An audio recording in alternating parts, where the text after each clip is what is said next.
Hi అండి, నమస్తే. Welcome back to our channel పాండవుల స్టైల్. ఈరోజు మనం ఒకే ఒక పిండి ప్రిపేర్ చేసి పెట్టుకుంటే చాలు వారం రోజులకు సరిపడా టిఫిన్స్ ఎలా ప్రిపేర్ చేసుకోవాలో చూద్దాము. ఈ పిండి తయారీ విధానం చూద్దాము. ముందుగా దీనికోసం ఒక కప్పు మినపప్పు తీసుకొని నీట్గా వాష్ చేసుకొని 4 నుండి 5 గంటలు నానబెట్టుకుంటే సరిపోతుంది. మినపగుళ్ళైనా మినపపప్పు అయినా మీకు నచ్చింది తీసుకోవచ్చు. ఇక్కడ నేను మినపప్పు తీసుకున్నాను. ఇలా నానిన పప్పుని చక్కగా మిక్సీలో వేసుకొని స్మూత్గా బ్లెండ్ చేసుకోవాలి.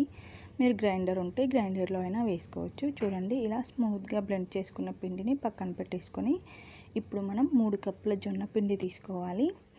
ఇక్కడ నేను 1 కప్పు మినపప్పుకి 3 కప్పుల జొన్న పిండి తీసుకుంటున్నాను. పర్ఫెక్ట్గా సరిపోతుంది ఫ్రెండ్స్. మీరు కావాలంటే 2 కప్పుల జొన్న పిండి తీసుకున్నా పర్వాలేదు. ఇప్పుడు ఈ జొన్న పిండిలో మనం ముందుగా మిక్సీ పట్టుకున్న మినపప్పు మిక్స్డ్ బాన్ని యాడ్ చేసేసుకోవాలి. దీంట్లో వాటర్ కావాలంటే ఇంకొంచెం యాడ్ చేసుకుంటూ చక్కగా మిక్స్ చేసుకోవచ్చు. మనం రెగ్యులర్గా ఇడ్లీ పెట్టుకునే పిండి ఏ కన్సిస్టెన్సీలో ఉంటుందో అలా కలుపుకోవాలి. కొద్ది కొద్దిగా వాటర్ యాడ్ చేసుకుంటూ కలుపుకోండి. ఒకేసారి ఎక్కువ యాడ్ చేశారంటే జారుగా అయిపోతుంది. పిండి కన్సిస్టెన్సీ వీడియోలో చూపిస్తున్న విధంగా ఉంటే సరిపోతుంది ఫ్రెండ్స్. ఇలా కలుపుకున్న పిండిని మూత పెట్టేసుకొని చక్కగా పులియపెట్టుకోవాలి. ఒక 5 నుండి 6 గంటలు మనం నైట్ ప్రిపేర్ చేసి పెట్టుకున్నామంటే చక్కగా పొద్దుటికి చక్కగా పులుస్తుంది. చూడండి ఎంత బాగా పులిసిందో పిండి. ఇప్పుడు దీన్ని మనం ఇడ్లీలు వేసుకుందాము. రవ్వ కాకుండా పిండి వేసి ఇడ్లీలు అంటుంది ఏంటి అనుకోకండి ఫ్రెండ్స్. ఈ జొన్న పిండితో కూడా ఇడ్లీలు పర్ఫెక్ట్గా వస్తాయి. మనం నార్మల్గా ఇడ్లీలు ఎలా చేసుకుంటామో అలానే ఉంటాయి ఫ్రెండ్స్. ఇవి ఆరోగ్యానికి కూడా చాలా చాలా మంచిది ఫ్రెండ్స్. బలము కూడా చిన్నపిల్లలకైనా పెద్దలకైనా ఇలా ఇడ్లీలు పెట్టేసుకున్న తర్వాత మనం నార్మల్ ఇడ్లీలు ఎలా కుక్ చేసుకుంటామో అలానే కుక్ చేసుకోవాలి.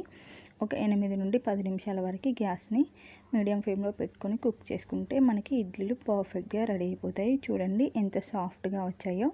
మనం నార్మల్ ఇడ్లీలు ఎలా సాఫ్ట్గా ఉంటాయో అలానే ఉన్నాయి ఫ్రెండ్స్. చాలా టేస్టీగా కూడా ఉన్నాయి. ఇప్పుడు ఇలా ప్రిపేర్ చేసుకున్న ఇడ్లీలని చక్కగా మీకు నచ్చిన ఫేవరెట్ చట్నీ ఏదైనా సరే దాంతో సర్వ్ చేసుకున్నారంటే చాలా చాలా బాగుంటుంది. పిల్లలకి కూడా అసలు అర్థం అవ్వదు ఫ్రెండ్స్, ఇవి నార్మల్ ఇడ్లీలా గోధుమ ఇడ్లీలా అని. చాలా చాలా బాగుంటాయి. ఇప్పుడు మనం ఇదే పిండితో దోశలు ఎలా ప్రిపేర్ చేసుకోవాలో చూద్దాము. మనకి దోశ పిండికి కొంచెం జారుడు కన్సిస్టెన్సీ ఎక్కువగా ఉండాలి కదా. మీకు కరెక్ట్గా ఉంటే ఓకే, లేదంటే ఇంకొద్దిగా వాటర్ యాడ్ చేసుకొని చక్కగా ఇలా దోశలు వేసేసుకోవడమే. ప్యాన్ కొద్దిగా హీట్గా ఉన్నప్పుడు దోశ పిండి తీసుకొని ఒక గరిటె వేసుకొని చక్కగా దోశ వేసేసుకొని దానిపైన ఆయిల్ వేసుకొని అది చేసుకోవడమే దోశని. మీకు ఆయిల్ ఇష్టం లేకపోతే ఆయిల్ లేకుండా ప్లెయిన్ దోశ కూడా వేసుకోవచ్చు. ఆయిల్ కాకుండా గీ కానీ బటర్ కానీ కూడా వేసుకొని చేసుకోవచ్చు.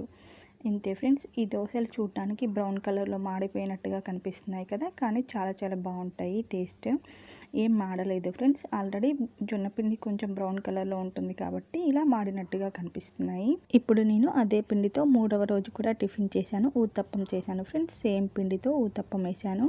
అదే పిండిని ఫ్రిడ్జ్లో పెట్టుకొని చక్కగా 3వ రోజు కూడా ఊతప్పం ప్రిపేర్ చేశాను. ఈ పిండిని ఖచ్చితంగా ఫ్రిడ్జ్లో పెట్టుకోవాలి ఫ్రెండ్స్. పులిసింది కదా ఆల్రెడీ. పులియక ముందు అయితే బయట పెట్టుకున్నా పర్లేదు. బయట పెట్టామంటే పులిసిన తర్వాత పిండి పాడైపోతుంది. ఇక్కడ నేను చక్కగా కొత్తిమీర ఆనియన్స్తో ఊతప్పం వేసేసాను. మీరు కావాలంటే క్యారెట్ తురుము కూడా వేసుకోవచ్చు. ఊతప్పం కొద్దిగా మందంగా ఉంటుంది కాబట్టి ఒక 1 మినిట్ లిడ్ క్లోజ్ చేసి పెట్టుకుని కుక్ చేసుకుంటే పర్ఫెక్ట్గా కుక్ అయిపోతుంది. చూడండి చక్కగా కుక్ అయిపోయింది బ్రౌన్ కలర్లో. ఇప్పుడు దీన్ని రెండో వైపు తిప్పాల్సిన పని లేదు ఫ్రెండ్స్. బాగా కుక్ అయిపోయింది. మూత పెట్టేసాం కదా. ఇప్పుడు ఈ ఊతప్పాన్ని టేస్ట్ చేసి చెప్తాను. చాలా చాలా బాగుంది ఫ్రెండ్స్ ఊతప్పం. నేను ఆల్రెడీ తినేసాను కదా. ఇది జొన్న పిండి అని చెప్తే అసలు ఎవరు నమ్మరు ఫ్రెండ్స్. చాలా చాలా టేస్టీగా ఉంటుంది. నేను అదే పిండితో జొన్న పునుగులు కూడా వేశాను ఫ్రెండ్స్. జొన్న పిండితో పునుగులు కూడా వేశాను. చాలా చాలా బాగున్నాయి. ముందుగా దానికోసం అదే పిండిలో ఒక పావు కప్పు బొంబాయి రవ్వ కలిపి ఒక 2 అవర్స్ నానబెట్టుకున్నాను. అదే రోజు ఈవినింగ్ చక్కగా పునుగులు వేశాను. చాలా చాలా టేస్టీగా ఉన్నాయి ఈ పునుగులు కూడా. ఇవి కూడా జొన్న పిండి అంటే ఎవ్వరు నమ్మరు ఫ్రెండ్స్. చాలా బాగుంటాయి. చూసారు కదా ఫ్రెండ్స్. ఒక పిండి ప్రిపేర్ చేసి పెట్టుకున్నానంటే 4 రకాల టిఫిన్స్ వేసుకోవచ్చు ఒకే పిండితో. దోశ, ఇడ్లీ, ఊతప్పం అలాగే పునుగులు కూడా. ఇంతే ఫ్రెండ్స్. ఈ వీడియో కనుక మీకు నచ్చుంటే ప్లీజ్ లైక్ చేసి నా ఛానల్ని సబ్స్క్రైబ్ చేసుకోండి. Thank you for watching friends. Please subscribe to my channel.